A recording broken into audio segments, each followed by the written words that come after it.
करता कलाई अब सहत नहीं खे। दर्द करता कलाई अब सहत नहीं खे। भोला भंगिया अब हमरा से पिसत नहीं खे। भोला भंगिया अब हमरा से पिसत नहीं खे। दर्द करता कलाई दर्द करता कलाई अब सहत नहीं खे। भोला भंगिया अब हमरा से पिसत नहीं खे। भोला भंगिया अब हमरा से पिसत नहीं खे।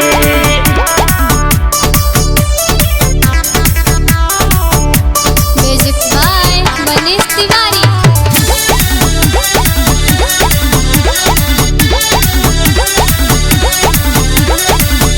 घरे नहीं खे पर बतबा रहब कितना दिन जी।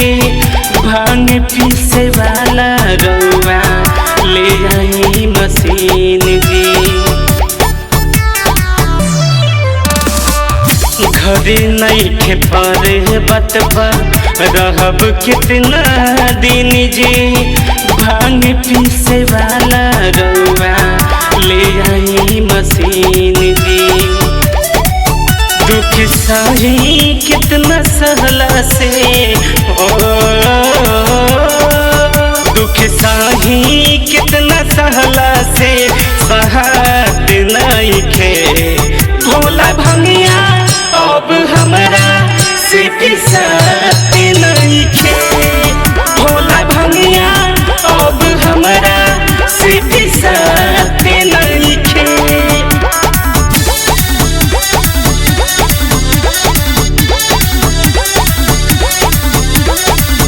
सारी जग के स्वामी रउआ सोचले नहीं मन से।